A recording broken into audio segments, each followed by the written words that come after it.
One of my first ever videos on the channel was one in which I looked into what Nen category Ging Freecs was most likely to belong to. 8 years later, and we still don't have an answer to this mystery. Hell, Ging essentially hasn't appeared in the story for about a decade. So, let that sink in. Well, I'm back with either bad allergies or a minor cold to talk about his ability now, despite having already talked about it in the big video I made discussing each zodiac's potential category and ability. So if you've watched that video and remember what I said about Ging there, you know about 50% of what I'm going to say here. Nonetheless, Ging is such a big fan favorite and his category and ability a pervasive mystery to such an extent that even Togashi-sensei personally likes to troll us with it. As such, I'll be expanding on some of my previous thoughts in order to make a proper, in-depth video dedicated to the topic. Let's get into it. Before getting into his ability, let's establish Jing's category and work from there. For almost a decade now, I've been quite consistent in believing that Ging is very likely to be an enhancer. There's quite a few reasons for this, and I'll start from the most to the least convincing.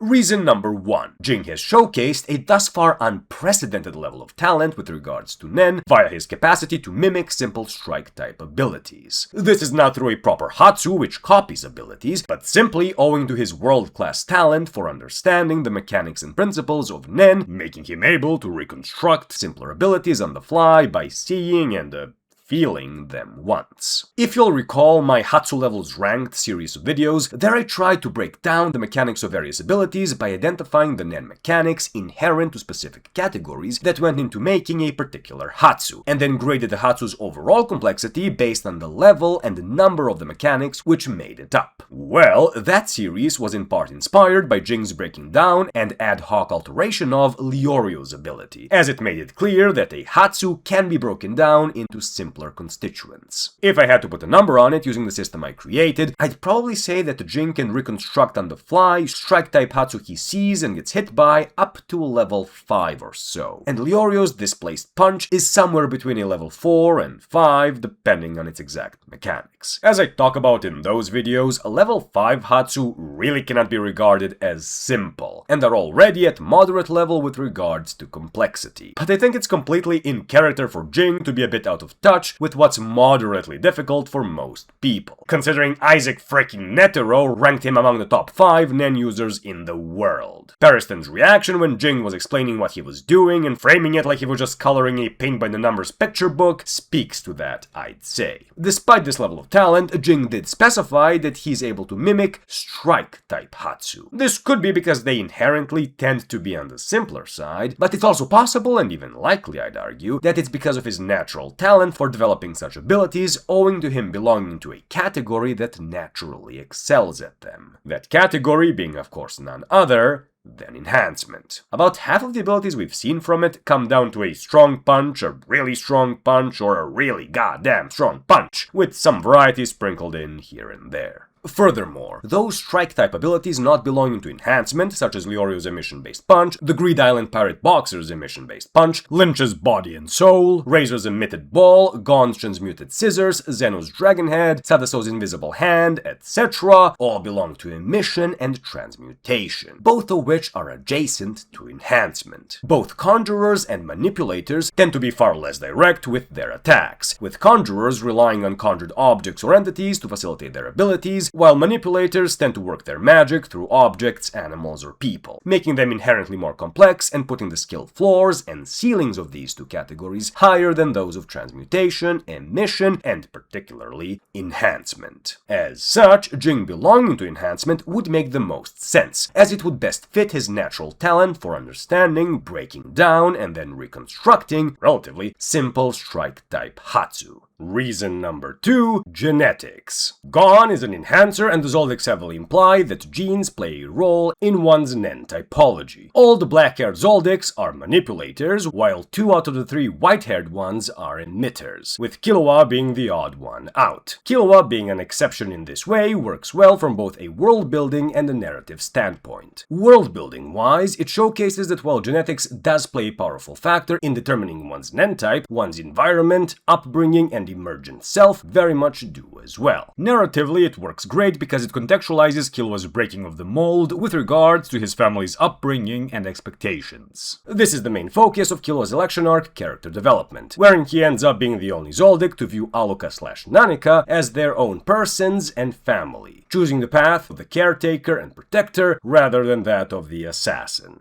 Nonetheless, while it does not play the sole or ultimate role, the Zoldicks show that one's lineage is a significant factor in determining an individual's Nen type. Furthermore, both Ging and Gon grew up in essentially the same environment on Whale Island, living out their childhoods in the wild, grew up without parents, left the island at the same age, and have been remarked as being quite similar to one another on multiple occasions throughout the series. For example, they both value their own freedoms and friends, but are nonetheless more often than not selfish in their endeavors and have a somewhat morally grey outlook on life. With anything or anyone they find fun or compelling, getting a pass. They aren't identical, of course, but the father-son resemblance is uncanny enough in terms of physical traits, mindset, and talent that I'd argue it's quite likely they indeed share a category. Number 3. Personality. Hisoka's mostly arbitrary, I always need to emphasize that people put way too much stock in it, personality test claims that enhancers are in general simple and determined, with the Hunter x Hunter Omnibus further adding that, quote, most of them never lie, hide anything, and are very straightforward in their actions or in their thinking. Their words and actions are often dominated by their feelings, they are generally very selfish and focused on their goals, unquote. In general terms, this describes Ging pretty well. His selfishness and straightforwardness was plainly put on display when he said to Gon through the recorder on Whale Island that while he recognized that Gon may want to see him, he doesn't want to see Gon, telling the little guy that he'd need to find and catch him if he really wanted to see his old man that much. Additionally, he doesn't mind causing chaos as long as it's fun, and himself said that he is very alike Chairman Netero in that regard, who was, of course,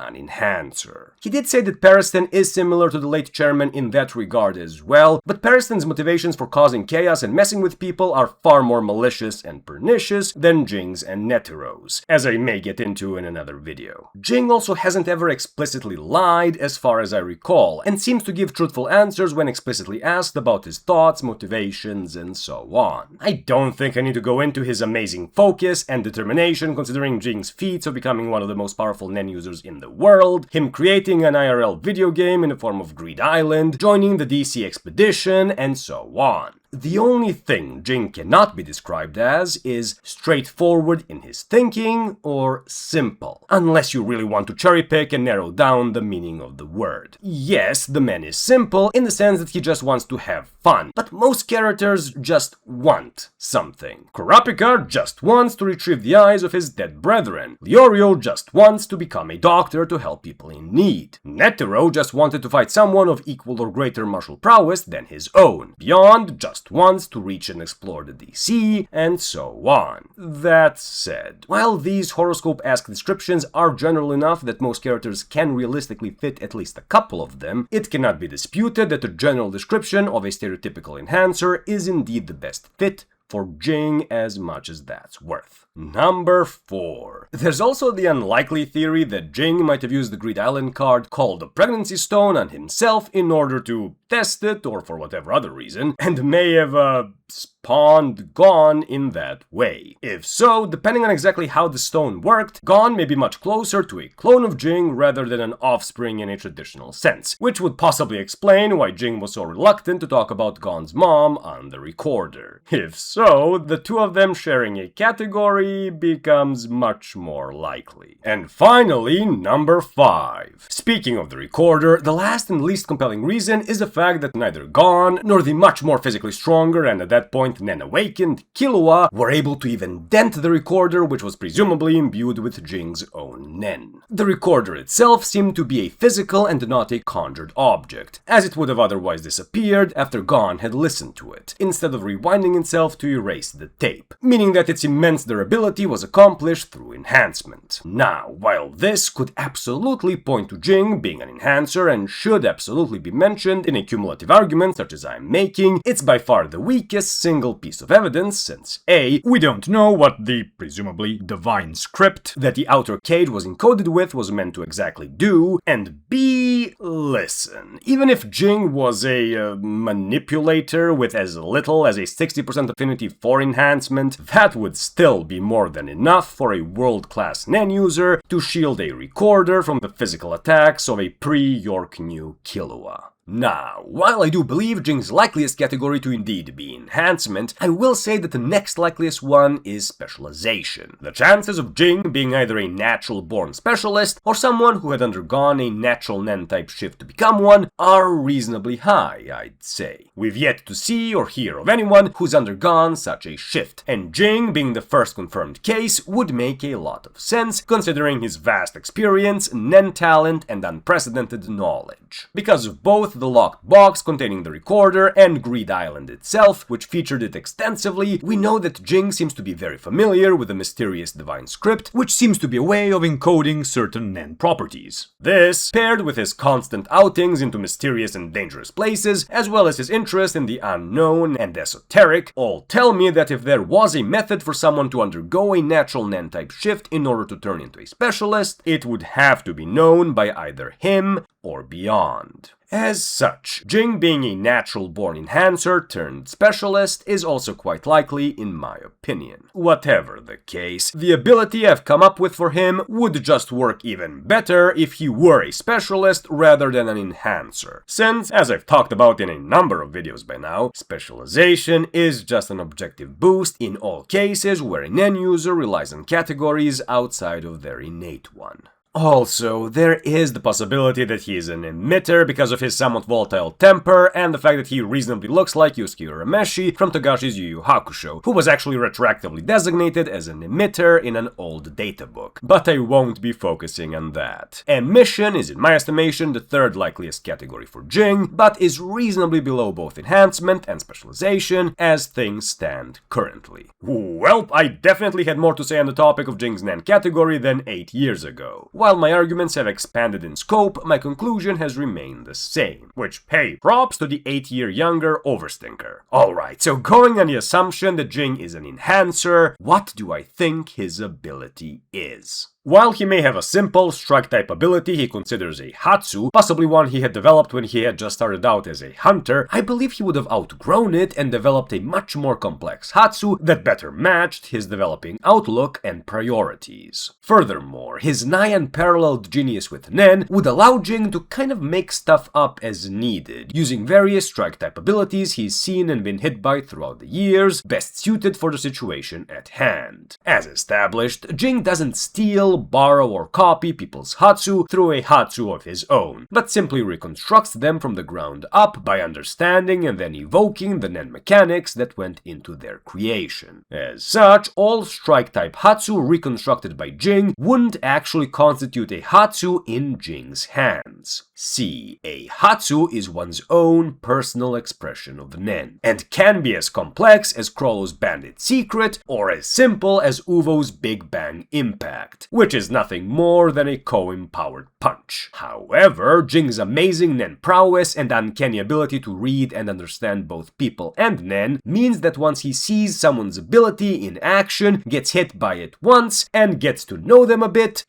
can literally be one interaction apparently, he is able to intuit the very nature of their personal expression of NAN. This entails not only understanding the NAN mechanics that went into a Hatsu's creation, but also the person's motivations for creating just such an ability. As an example, knowing that he's aiming to become a doctor, Ging immediately understood the purpose of Leorio's ability was to reach and remove otherwise inaccessible blood clots and tumors. But again, these ad hoc applications of NAN wouldn't be his own Hatsu. Due to Jing's monstrous level of talent, this, for him, more falls into a generic usage of NAN, as absurd as that sounds. It's the equivalent of Phaeton using Ko to enhance his sword, or Hisoka using Shu to enhance his cards. Not a named Hatsu, but simply a generic application of NAN mechanics. Turning his N into barely detectable ultrasound-like waves, and then using that principle to phase emitted projectiles through solid objects to hit what's on the other side, while advanced enough to entail a Hatsu for basically every other character in the series, this is for Ging just him utilizing simple Nen mechanics to produce a specific result. No biggie. So, as we've well established, a Hatsu is one's own personal expression of Nen. With that in mind, let's take a look at what consistent character traits and patterns of behavior could serve to identify, or at the very least, give clues to Jing's Hatsu. There are, I believe, two main talents and one main behavioral pattern that seem to be Jing's defining attributes and which in turn inform his life philosophy and possibly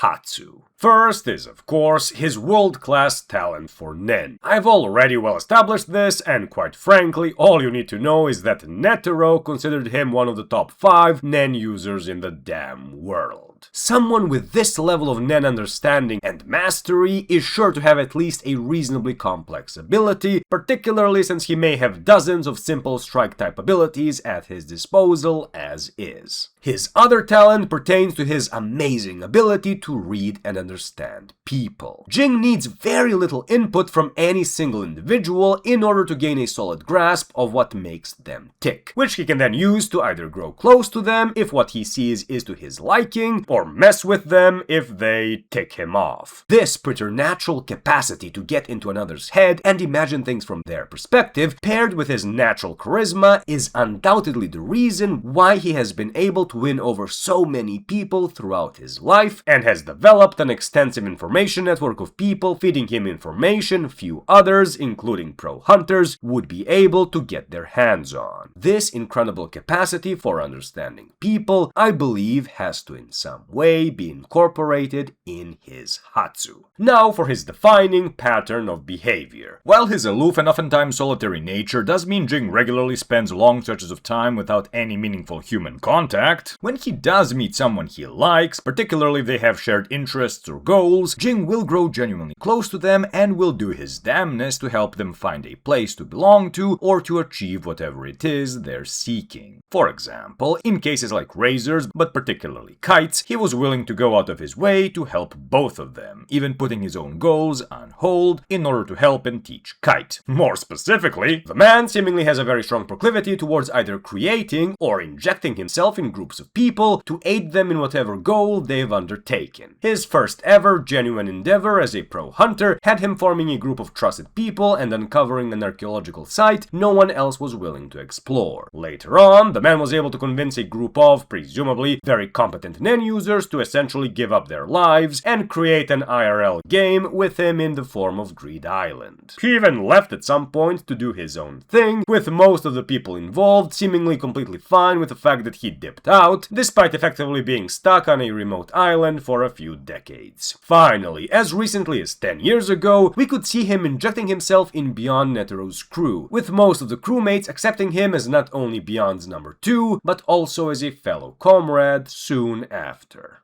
So, taking into account his uncanny talent for understanding both Nen and people, paired with his proclivity for leading groups of people towards achieving a specific nigh untenable goal, I believe that Ging has an enhancement or specialization based support type Hatsu, which would allow him to not only enhance the capabilities of his fellow comrades, but also may be able to temporarily either improve on their existing Hatsu or equip them with specific, simple strike type abilities he's amassed throughout the decade.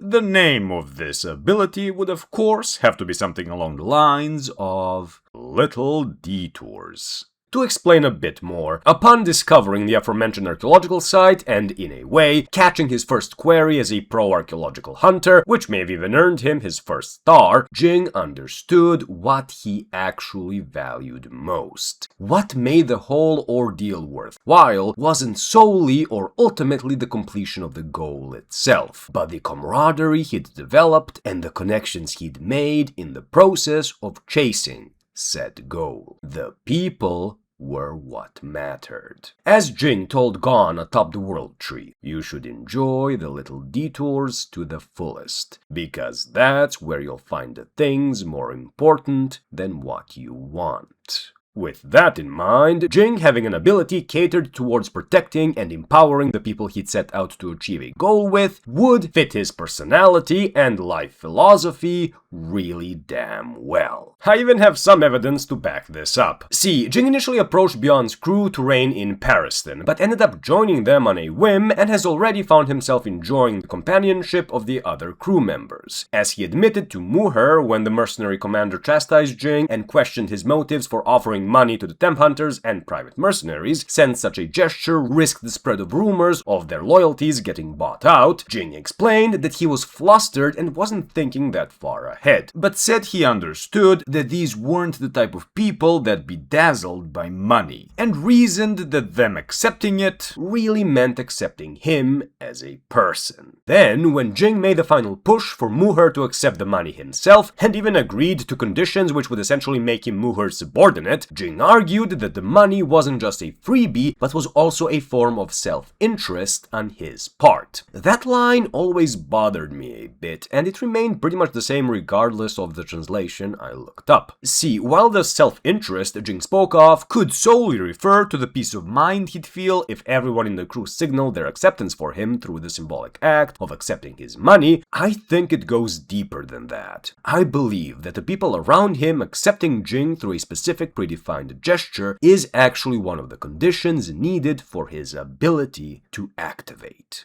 Powerful abilities require unwieldy conditions and/or severe restrictions and pledges. Ging being unable to disclose that he has a powerful ability that could massively aid the crew if they accepted him could absolutely be one of them. Hell, in order to work, he may actually need for everyone in a designated group to accept him through a predefined gesture. Even a single person not doing so could potentially mean that the ability wouldn't meet its activation conditions. But since Ging would be restricted from explicitly telling or even implying to the crew members that accepting the money was genuinely in their best interest, he'd need to rely exclusively on his phenomenal understanding of people to get each of them to do so. But why would Ging frame that as a form of self-interest? He'd literally be protecting his crew and potentially saving their lives. Well, from what little I know about Japanese culture, they view altruism a bit differently than most people in the West do. A person meddling in someone's life, even if they are going out of their way to help them, is often labeled as selfish, since unsolicited help can be perceived as a self-centered act meant to satisfy the helper's own ego or interests. Furthermore, while he may be helping keep the crew safe, he would also be aiding his own goal of ultimately reaching the DC. As such, Ging secretly fulfilling the conditions of his ability and then imposing his help on the crew, particularly since he wouldn't have gotten their consent first, may be what he meant when he said that it was in his self-interest for them to accept the money.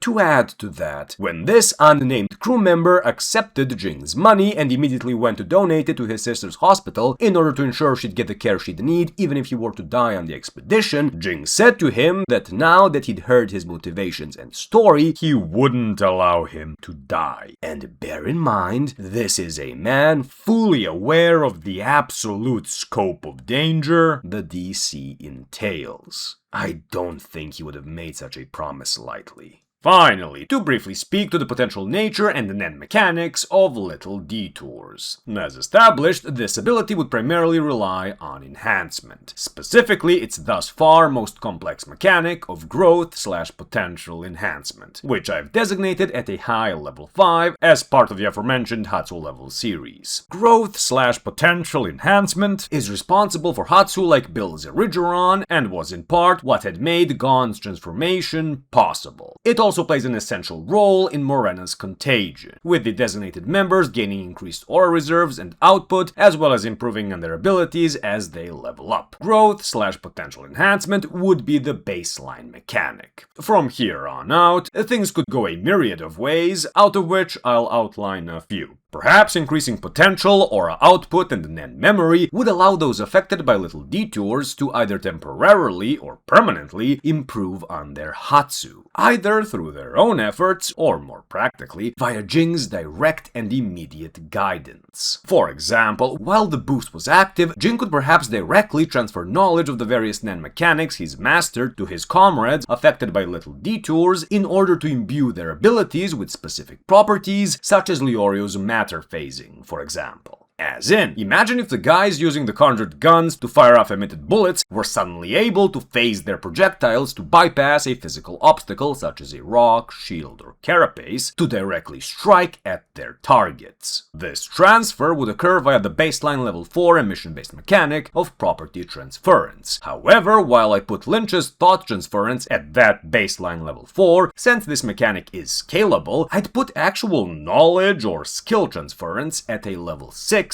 minimum. This would put this version of Little Detours at about a high level 8 with regards to complexity. A slightly simpler version of this ability would be one where Little Detours, instead of altering already existing abilities, would instead equip the people affected with a simple strike-type ability Ging had been struck by in the past, with Ging being the one to choose which ability was most appropriate depending on the specific situation his crewmates would have found themselves in. This would again be accomplished via the emission-based mechanic of knowledge transference, since Ging would be transferring to them a specific fragment of his world-class NAND knowledge and skill. Either of these versions would be cool, because they'd emphasize Jing's vast repertoire of strike-type abilities, the deep respect he has for his comrades, as well as his quick and strategic thinking, as he'd potentially need to think on the fly of what mechanic or strike-type ability would make the difference between the life or death of a comrade in a particular situation. As a side note, I also like both of these growth/potential enhancement and knowledge/skill transference variants of Little Detours, because mechanically they rely practically equally on enhancement and emission, meaning that this ability could work for both a master enhancer or emitter, which are the two regular categories I believe Ging is likeliest to belong to. A different avenue to go down would be gamification. Little Detours would in this case function very similarly to Morena's Contagion, in that, apart from giving his team the aforementioned baseline boost to their NEN, it would also A. designate all the affected people as players, B. designate a main quest for the whole party to complete, and then C. assign side quests to everyone on the team. The main quest would be party-wide and would most likely entail something like beyond acknowledging the completion of the Dark Continent expedition and or paying out his promised reward to all the crew members. The side quests would be person or group specific and would be dependent on and informed by an individual's interests and goals, which Ging would have picked up on in the weeks he'd spent with Beyond's crew. As an example, considering his interest in ancient languages, perhaps Curly would need to discover and or decipher a new language or script he'd find on the DC. Accomplishing a side quest would provide a specific boost or boon to Curly depending on its difficulty rating. Though considering this is the Dark Continent we're talking about, I wouldn't be surprised if practically all quests were rated at either A or S. Apart from the single main and personal side quests, perhaps there'd be other party-wide optional quests, such as defeating entities designated as bosses, such as the 5 Calamities, or recovering specific items, such as the longevity-providing Nitro Rice. By completing these quests, the designated players would be granted various boons such as ability upgrades, temporary invincibility, additional lives, spawn points, and so on.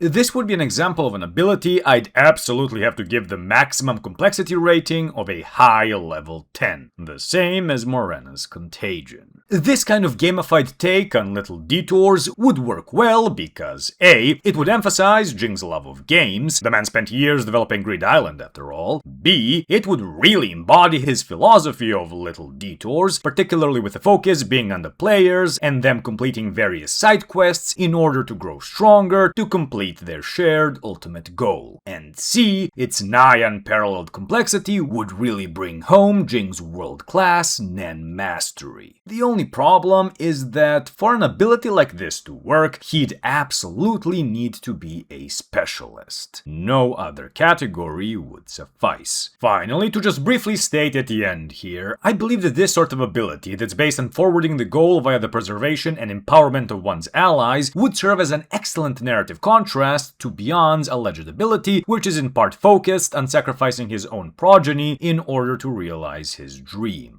While Ging does wish to achieve his ultimate goal of reaching the Dark Continent, unlike Beyond, he doesn't want to do it at any cost. If he's part of a group, Ging wants to make certain that his comrades enjoy, and even more importantly, survive the excursion. And that's my take on Ging Freecs' Nen ability. I know I took a while to get to the point, so I just wanted to say I appreciate any of you who actually made it to the end. Apologies again about my voice, but so as to not to delay the video even longer, I had to start recording while I was still sick, and because of the length of the video and work keeping me busy, this video took so long to record that I got better, which may have made certain portions a bit jarring since I had to re-record a bunch of parts. Anyway, I do hope you enjoyed the video despite that. If you'd like to watch similar content, feel free to check out my video on Beyond Netero's Nen category, or my crackpot theory on how I think there's a traitor among the Phantom Troop that's not Illumi or Kabuto. Before signing off, I'd very much like to thank the very patient thinkers and overthinkers for going the extra mile in supporting the channel. As usual, thank you all very much for watching, your feedback is always appreciated, subscribe if you'd like more content like this, and I'll see you in the next one.